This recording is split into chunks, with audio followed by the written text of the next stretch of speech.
આજના વિશ્લેષણમાં આપણે એક એવી ઘટના ડીકોડ કરવાના છીએ જે બતાવે છે કે બજારમાં કોઈ જ દિવસ સામાન્ય નથી હોતો. ઘરેલું માર્કેટમાં આવેલો એક મોટો આંચકો કેવી રીતે સીધો આંતરરાષ્ટ્રીય ભૌગોલિક રાજકારણ એટલે કે ગ્લોબલ જીઓપોલિટિક્સ સાથે જોડાયેલો છે તે આપણે વિગતે સમજીશું. આ કોઈ રૂટીન ઉતાર ચડાવ નથી, પણ વૈશ્વિક ઘટનાઓની સીધી અને ગંભીર અસર છે. તો ચાલો સીધી વાત પર આવીએ અને જોઈએ કે મંગળવારે દિલ્હીના બુલિયન માર્કેટમાં ખરેખર શું બન્યું. માર્કેટ ખુલતાની સાથે જ એક એવો અણધારી અને નાટ્યાત્મક ફેરફાર જોવા મળ્યો જેણે મોટા એક્સપર્ટ્સને પણ એકવાર તો વિચારતા કરી દીધા.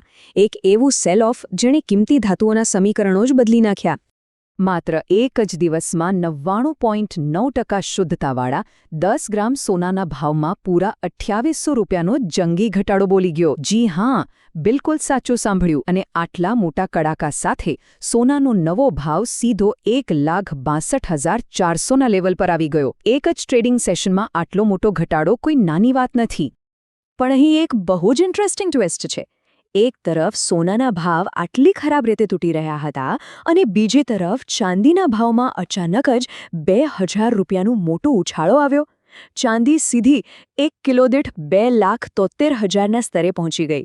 જ્યારે એક જ માર્કેટમાં એક ધાતુ ક્રેશ થઈ રહી હોય અને બીજી રોકેટ બની રહી હોય, ત્યારે પડદા પાછળ શું ચાલી રહ્યું છે તે સમજવું બહુ જરૂરી બની જાય છે.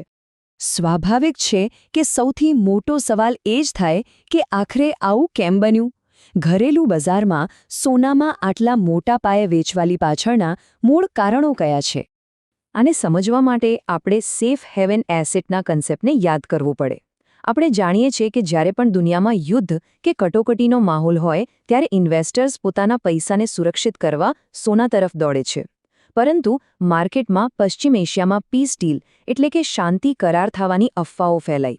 જીઓપોલિટિકલ ટેન્શન હળવું થવાની આશા બંધાઈ.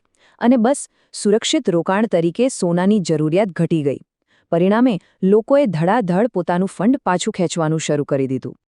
તો અહીં સૌથી અગત્યનો પોઈન્ટ એ છે કે કૂટનીતિક મોરચે ખરેખર હજુ કોઈ મોટી બ્રેકથ્રુ મળી નથી.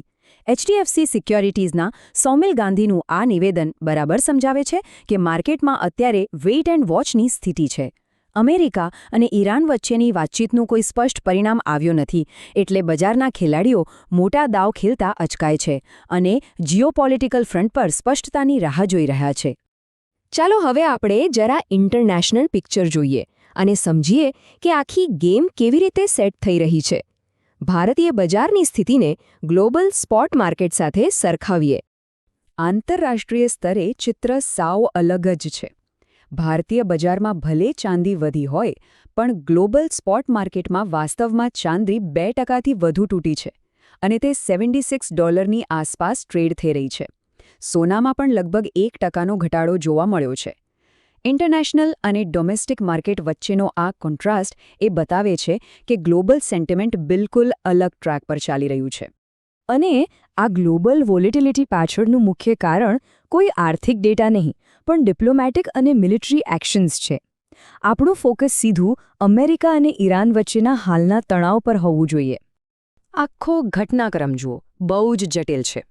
એક તરફ કતારમાં 7 અઠવાડિયાથી યુદ્ધ વિરામ માટે મીટિંગો ચાલે છે, પણ ગ્રાઉન્ડ લેવલ પર સ્થિતિ અલગ છે. તાજેતરમાં યુએસ સેન્ટ્રલ કમાન્ડે દક્ષિણ ઈરાનમાં ડિફેન્સિવ સ્ટ્રાઇક કર્યાના અહેવાલ છે અને સૌથી લેટેસ્ટ અપડેટ એ છે કે ઈરાનની આર્મી એટલે કે IRGCએ દાવો કર્યો છે કે તેમણે પોતાના એરસ્પેસમાં અમેરિકન ડ્રોન તોડી પાડ્યું છે. આ પરસ્પર વિરોધી લશ્કરી એક્શન્સ શાંતિ વાટાઘાટો પર બહુ મોટું પ્રશ્નાર્થ ચિહ્ન મૂકી દે છે. અને આ આખી પરિસ્થિતિ એક જબરદસ્ત ચેઇન રિએક્શન ઊભું કરે છે. વિચારો, એક ડ્રોન તૂટવાથી ગ્લોબલ મોંઘવારી કેવી રીતે વધે છે? ટેન્શન વધે એટલે તરત ક્રૂડ ઓઇલના ભાવ ભડકે પડે. ક્રૂડ મોંઘું એટલે દુનિયાભરમાં એનર્જી કોસ્ટ વધે અને ફુગાવો સતત ઊંચો રહે. હવે આ ફુગાવાને કંટ્રોલ કરવા માટે સેન્ટ્રલ બેન્કો પાસે વ્યાજદરો ઊંચા રાખવા સિવાય કોઈ છૂટકો નથી રહેતો. આખી ગ્લોબલ ઇકોનોમી એકબીજા સાથે આમ જોડાયેલી છે. આટલી ગૂંચવણ અને વોલેટાલિટી વચ્ચે હવે આગળનો રસ્તો શું છે? માર્કેટ કઈ તરફ જશે?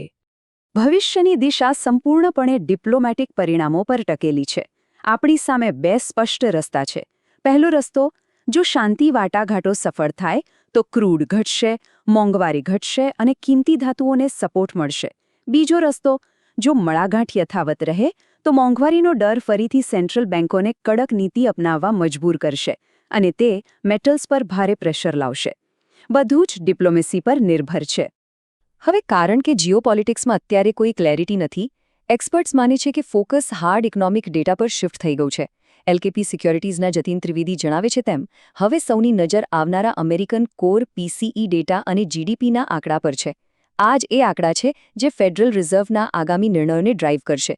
જ્યારે પોલિટિક્સમાં કન્ફ્યુઝન હોય ત્યારે માર્કેટ હંમેશા પ્યોર ડેટા પર ભરોસો કરે છે. તો હવે આપણે એ જોવાનું રહેશે કે શું આ જીઓપોલિટિકલ ડ્રામા કરતાં પણ વધુ આ આવનારા American macro economic data Boolean માર્કેટની દિશા નક્કી કરશે. આ ડેટાના આધારે સોના ચાંદીના ભાવમાં આગામી મોટો બ્રેકઆઉટ કેવી રીતે આવશે તે જોવું ખરેખર રસપ્રદ બની રહેશે. આજના વિશ્લેષણમાં બસ આટલું જ. ફરી મળીશું એક નવા અને રસપ્રદ વિષય સાથે.